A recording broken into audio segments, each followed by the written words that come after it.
Myron, 26 ans, et Harris, 39 ans, membres de la Première Nation de Long Plain, sont deux des 4 victimes confirmées d'un tueur en série condamné à Winnipeg.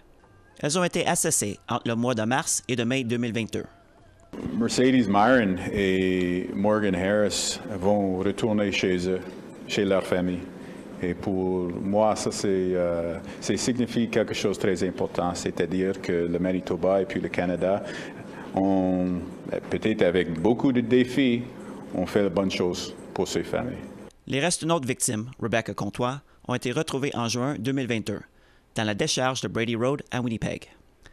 Les chercheurs n'ont toujours pas trouvé les restes d'une 4e victime, dont l'identité est inconnue, mais qui est surnommée Mashcode Bizikwe, ou femme buffle, par la communauté autochtone. En décembre 2022, le service de police de Winnipeg a révélé sa conviction selon laquelle les ossements de Harris et Myron seraient situés en l'enfouissement.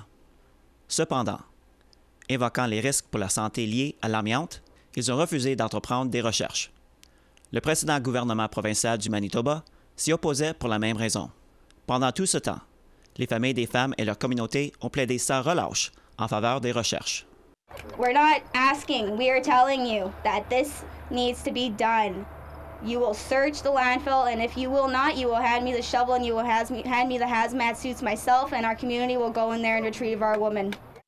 Après l'élection du nouveau Parti démocratique du premier ministre Wab Kinew, les recherches physiques dans la décharge ont commencé en décembre dernier.